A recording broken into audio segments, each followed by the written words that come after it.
Kira, Marjorie Thompson announced, her voice carrying a barely concealed note of satisfaction. After 15 years with TechVantage, we're restructuring your position. She sat across from me in a small conference room, flanked by Denise from HR. Both of them wore carefully crafted expressions of corporate regret. The company is moving in a new direction, Denise added, sliding a manila folder across the table. Your contributions have been valuable, but we're consolidating the research division under the product development team. I nodded thoughtfully, accepting the folder without opening it. Inside would be the standard severance package. 2 weeks, for every year of service, continued health coverage for 3 months, and a list of career counseling resources I would never use. I completely understand, I replied, my voice steady. These decisions are never easy. Relief flashed across their faces. They had clearly expected tears, protests, or anger.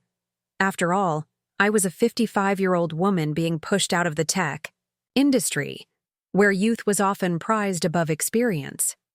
What they didn't know was that I had anticipated this moment for weeks, ever since a misdirected email thread had appeared in my inbox last month.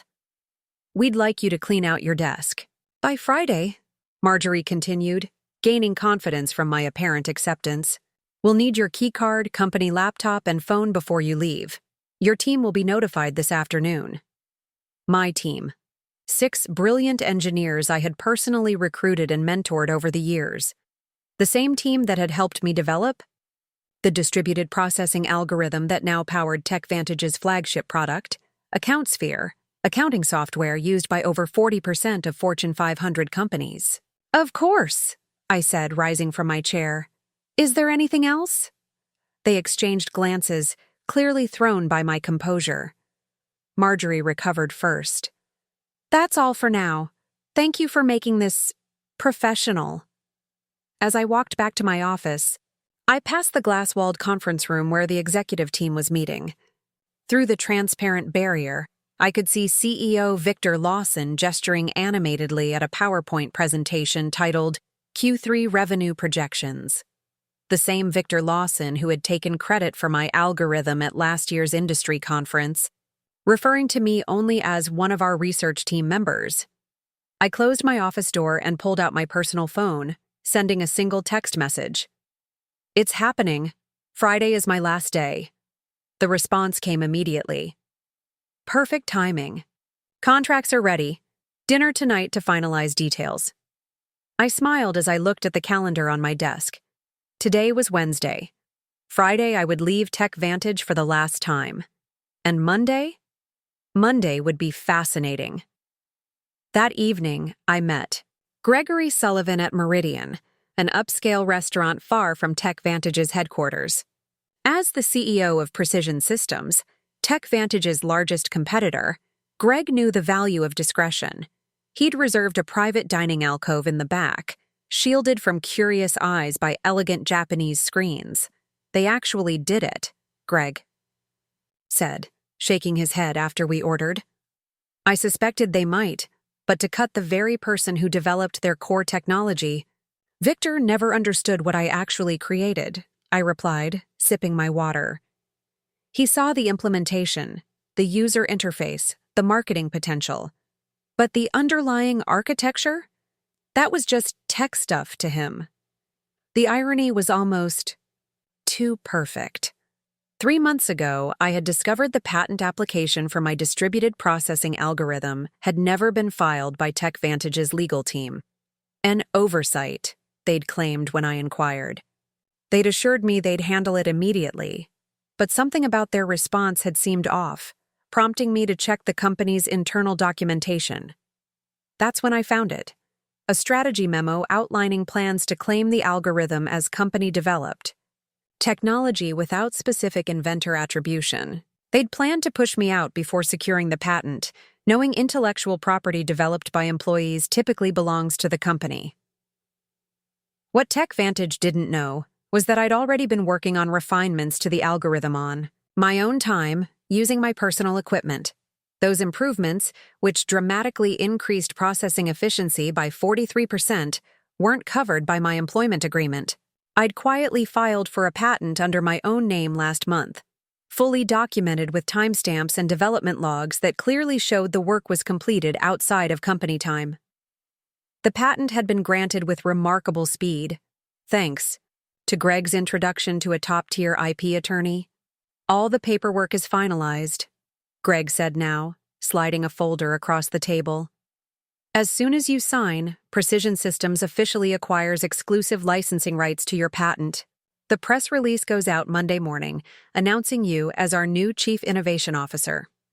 I reviewed the documents carefully, though I'd already memorized the key terms: a 7-figure signing bonus, substantial equity in Precision Systems, and ongoing royalties from all products using my algorithm. What do you think Victor's face will look like when he realizes what's happened?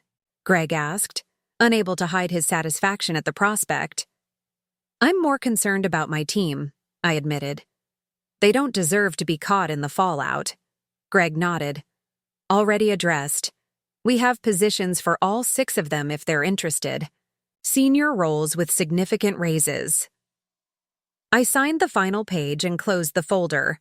In one elegant move, I had secured my future, protected my team, and positioned myself for new beginnings. To new beginnings, Greg said, raising his glass. And to owning your own value, I added, clinking my glass against his. Thursday and Friday passed in a blur of exit interviews, knowledge transfer meetings, and saying goodbye to colleagues. I maintained my professional composure throughout, even as rumors spread across the company. Administrative assistants gave me sympathetic glances in the hallways. Junior developers approached awkwardly, asking if I'd provide LinkedIn recommendations before I left. I documented everything meticulously, every project, every password, every process, knowing full well that Tech Vantage would soon discover just how thorough they needed me to be. My decision to leave comprehensive transition notes wasn't kindness, it was evidence. Evidence that I had acted in good faith while the company had not. During my final exit interview on Friday afternoon, Denise from HR went through the standard checklist with mechanical efficiency. You understand that any intellectual property developed during your employment remains the property of Tech Vantage? She stated, pushing a non-disclosure agreement across the table. Of course, I replied pleasantly. Anything developed within the scope of my employment, using company resources during company time. I emphasized those qualifiers slightly, but Denise was too busy checking boxes to notice. And you affirm you have no copies of proprietary company information? I have taken nothing that belongs to Tech Vantage, I confirmed truthfully. The patent was mine, after all. As I packed the personal items from my desk, family photos, a collection of conference badges marking 15 years of industry events, the coffee mug my team had given me last Christmas. Marjorie stopped by, leaning against my doorframe with artificial casualness. I just wanted to check that everything's clear for your departure, she said, watching me place items into a cardboard box. Crystal clear, I replied, wrapping a small award I'd received for the very algorithm now at the center of my plans. The irony wasn't lost on me as I carefully placed it between layers of tissue paper. You know, Kira, these restructuring decisions are never personal, Marjorie continued. Victor feels the company needs to move in a more youthful direction. I looked up, meeting her gaze directly. I understand completely. Business is business. Something in my tone made her pause for a brief moment. Uncertainty flickered across her face, but she quickly dismissed it. What could a soon-to-be unemployed 55-year-old woman possibly do? Will you be taking some time off? She asked, an artificial note of concern in her voice. Actually, I already have something lined up, I replied. I start Monday. Oh. Surprise crossed her features. That's fast. Anything interesting? I smiled. Very. A leadership position. I'm quite excited about it. She nodded absently, already mentally moving on to other matters. Well, good luck with that. As I walked out of Tech Vantage's glass headquarters for the final time, Keycard surrendered and personal belongings in tow, I took a moment to look back at the building where I'd spent 15 years of my career. On the top floor, I could see the executive conference room lit up for an evening meeting, likely discussing how to redistribute my responsibilities among younger, less experienced, and significantly less expensive staff. Little did they know that in less than 72 hours, that same room would be hosting an emergency crisis meeting instead. Monday morning dawned bright and clear. I dressed carefully in my new charcoal suit, a power outfit I'd purchased specifically for this day. The Precision Systems town car arrived precisely at 7:30 a.m. to take me to their headquarters, where I'd start my first day as Chief Innovation Officer. The press release went live at 7 a.m., Greg informed me as I settled into my new corner, office with floor-to-ceiling windows. Industry newsletters are already picking it up. I've got the communications team monitoring reactions. The announcement had been crafted with strategic precision. Precision Systems acquires exclusive rights to revolutionary processing algorithm. Welcomes creator Dr. Kira Jennings as Chief Innovation Officer. It detailed my background, emphasized my role as the sole inventor of the patented technology, and outlined how Precision Systems would be integrating the algorithm into their next generation of products. Most importantly, it clearly stated that any company currently using the technology would need to negotiate licensing agreements with Precision Systems moving forward. At precisely 9:15 a.m., my phone lit up with the first text from my former team at TechVantage. "Complete chaos here. What did you do?" It was from Miguel, my lead developer. I smiled, typing back, "Check your personal email. All 6 of you have offers waiting." Meanwhile, 8 miles away at TechVantage headquarters, the scheduled Monday morning executive meeting was undergoing a dramatic transformation. According to Miguel's play-by-play updates throughout the morning, Victor had arrived at the office to find the company's general counsel and chief financial officer waiting at his door, both ashen-faced. The industry announcement had hit their inboxes simultaneously, setting off immediate alarms. By 9:30 a.m., what should have been a routine start-of-week meeting had morphed into an emergency crisis session. Board members were calling in remotely, and the legal team was frantically reviewing my employment contract and the documentation around the algorithm's development. "They're pulling every file with your name on it," Miguel reported. "Someone just wheeled in all the servers from the research division for the tech team to analyze." I could picture the scene perfectly. Victor pacing the conference room, demanding explanations from Marjorie and the legal department. The stock would already be responding to the news. Investors hated uncertainty, and the announcement had created plenty of it. At 10:45 a.m., I received an email from Victor himself, the desperation practically emanating from my screen. "Kira, there appears to be a misunderstanding. Please call me at your earliest convenience to discuss." I forwarded it to Precision Systems' legal team without responding. By noon, the industry was buzzing with speculation. TechVantage's stock had dropped 7% since the market opened, while Precision Systems had seen a 12% increase. 3 different technology journals had requested interviews with me about the strategic coup that had shaken the accounting software industry. "How are you feeling?" Greg asked, stopping by my office as I settled in. "Validated," I replied honestly. 15 years of watching others take credit for my work, of being told I should be grateful just to have a seat at the table, and now, finally, recognition. My new executive assistant appeared at the door. "Dr. Jennings, the development team is ready for you in the main conference room, and," she hesitated, "TechVantage's CEO has called 4 times in the last hour." "Please let him know I'm in meetings all day," I replied calmly. "I'll have our legal team reach out to discuss licensing options later this week." As I walked toward my first meeting as Chief Innovation Officer, my phone buzzed with another update. From Miguel. "Board just called emergency session. Victor looks like he's about to explode. P.S. My team and I accept your offer. When can we start?" By Tuesday morning, the full impact of my departure had become clear to everyone at TechVantage. Their flagship product, AccountSphere, relied entirely on my algorithm to process the massive datasets that gave it an edge over competitors. Without licensing rights to my patent, they faced two equally unpalatable options: negotiate with Precision Systems or rebuild their core technology from scratch, a process that would take years and millions in development costs. Victor has called an all-hands meeting for 2 p.m., Miguel texted. It was his last day at TechVantage. He and the rest of my former team would be starting at Precision Systems next Monday. Rumor is they're going to try to sue you. I forwarded his message to our legal department, who responded almost immediately. Let them try. Your documentation is impeccable. Development logs, timestamps, personal equipment usage, all clearly established. We've prepared for this scenario. Meanwhile, I was settling into my new role with remarkable ease. The respect I received at Precision Systems was a stark contrast to my final years at TechVantage.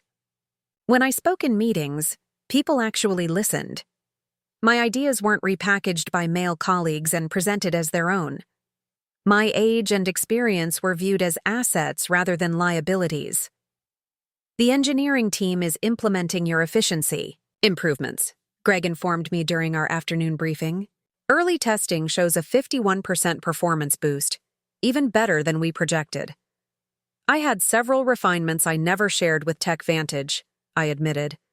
After I discovered they were planning to eliminate my position, I saw no reason to give them my best work. Their loss, our gain, Greg replied with a satisfied smile. Speaking of which, the first licensing inquiry came in this morning. Not from TechVantage yet, they're still in denial, but from Dataflow Systems. They're worried about being caught in the crossfire. At 3:30 p.m., Miguel sent a detailed account of Victor's all-hands meeting. The CEO had tried to project confidence, assuring the staff that TechVantage would vigorously defend our proprietary technology, but the anxiety in the room had been palpable. Several employees had already updated their LinkedIn profiles, sensing the company's vulnerability. Marjorie looked like she was about to faint when someone asked directly if they'd failed to secure the patent, Miguel reported. Victor cut the question period short after that. By Wednesday, the industry fallout had intensified. Two major clients had contacted Precision Systems about switching from AccountSphere, concerned about TechVantage's ability to maintain the product without the algorithm's creator. Our stock had risen another 8%, while TechVantage's continued its decline. I received a call from Denise in HR, the same woman who had slid my severance package across the table just days earlier. Kira, she began, her voice carefully professional. I'm calling to discuss the, situation with your patent. We believe there may have been a misunderstanding about ownership rights. I don't think there's any misunderstanding, I replied, calmly. My employment agreement clearly states that intellectual property developed on my own time using my own resources remains mine. The patent documentation confirms exactly that. Victor was hoping you might consider coming in to discuss options. Any discussions would need to go through Precision Systems' legal department now, I responded. I'm sure they'd be happy to set up a meeting to discuss licensing terms. The silence on the other end spoke volumes. Finally, Denise sighed. I'll pass that along. That afternoon, I led my first formal presentation to Precision Systems' board of directors, outlining our technology roadmap with my algorithm at its center. As I stood confidently at the head of the table, not hidden in the back as I had been at TechVantage, I caught Greg's approving nod. By Friday, just 1 week after I had walked out of TechVantage for the last time, the company had entered full crisis mode. Their stock had fallen 23% from Monday's opening bell, triggering concerned calls from major investors. Industry analysts were publishing speculative pieces with titles like, Can TechVantage Survive the Algorithm Crisis? And How One Strategic Blunder May Cost a Tech Giant Everything. Through my industry contacts, I learned that Victor had finally acknowledged the severity of the situation to the board.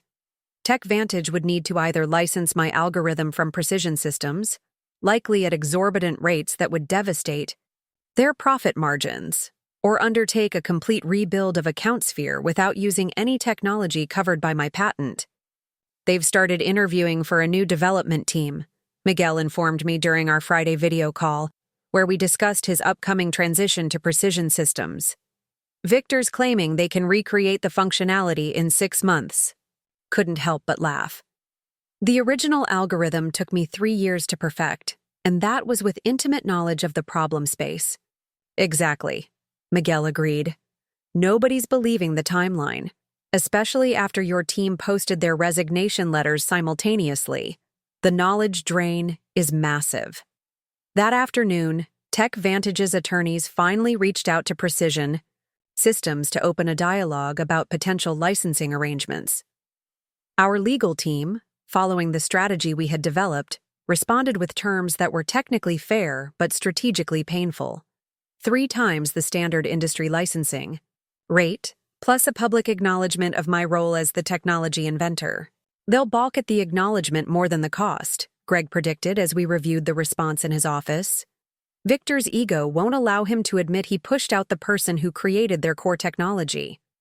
Then they'll have to rebuild, I replied.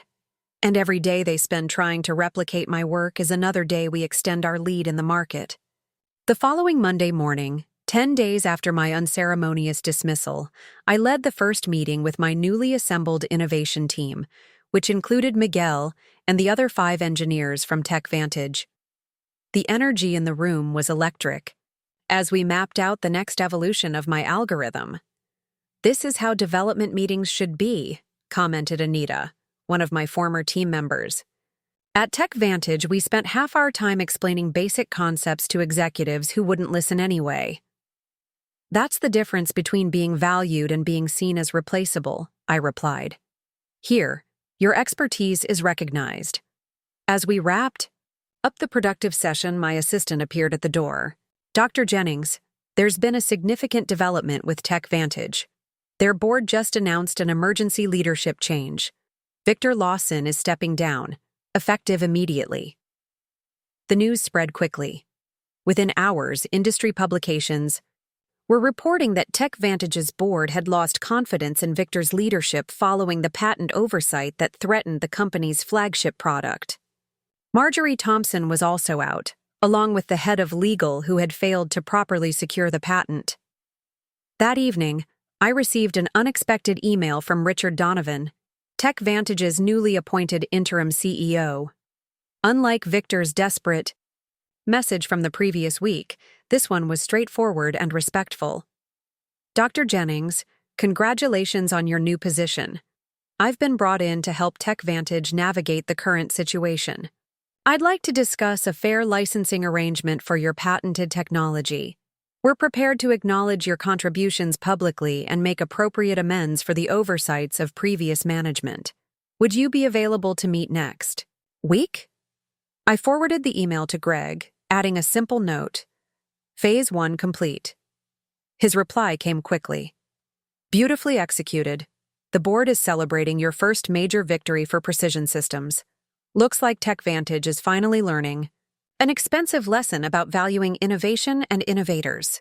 3 months after my departure from TechVantage, I sat on the stage at the National Technology Innovation Conference, preparing to deliver the keynote address. The audience was filled with industry leaders, technology journalists, and aspiring developers, many of whom now knew my story. "And now I'm pleased to introduce our keynote speaker," the conference organizer announced. "Dr. Kira Jennings, Chief Innovation Officer at Precision Systems and creator of the distributed processing algorithm that has revolutionized data handling across multiple industries." The applause was substantial as I approached the podium. What a difference a few months could make. Last year, I had attended this same conference as part of the TechVantage delegation, seated in the back while Victor gave a presentation about his company's innovations. "Thank you," I began, surveying the attentive faces. "Today, I want to talk about innovation, ownership, and the importance of properly valuing intellectual contributions, regardless of where they come from.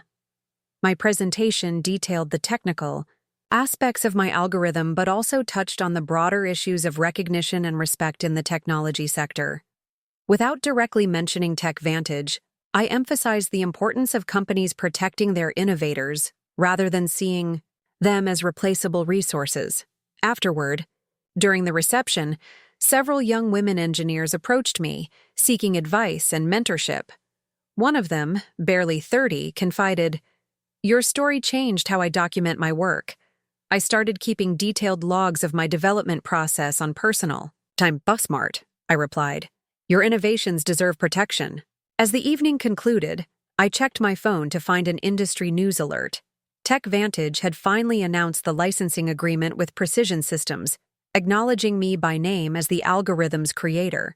Their stock had stabilized, though, at a significantly lower valuation than before my departure. 1 year to the day after being told to clean out my desk, I sat in my spacious office at Precision Systems, reviewing the quarterly innovation report. Under my leadership, the company had released 3 groundbreaking products built on my algorithm, capturing significant market share from TechVantage and other competitors. A knock at my door interrupted my analysis. It was Greg, holding a bottle of champagne and 2 glasses. "Happy anniversary," he said, setting the glasses on my desk. "The board asked me to share the news with you personally before the public announcement. Precision Systems has officially surpassed TechVantage in market valuation for the first time in company history." I smiled, feeling not triumph, but a quiet satisfaction. That's what happens when you value innovation properly. As Greg poured the champagne, my assistant delivered a sleek envelope. Inside was an invitation to speak at Women in Technology's Annual Leadership Summit. The topic: Owning Your Intellectual Value, How Proper Documentation Changed an Industry. "You've become something of an icon, you know," Greg commented, noticing the invitation. "The story about the executive who didn't recognize what she had until it was gone has become a cautionary tale in corporate boardrooms." Richard Donovan, who had remained as TechVantage's CEO after the crisis, had implemented sweeping changes in how the company recognized and rewarded innovation. Their new policies on intellectual property protection and inventor recognition were reportedly modeled after the program I had established at Precision Systems. "It was never about revenge," I said, raising my glass in a toast. "It was about recognition, about showing the industry that innovation isn't anonymous. It comes from real people who deserve real credit." "To proper recognition," Greg agreed, clinking his glass against mine. As the afternoon sun streamed through my office windows, I reflected on my journey. At 56, I had finally found what had eluded me throughout my career. Not just success, but acknowledgement. My name was now permanently attached to the algorithm that had changed an industry exactly where it belonged.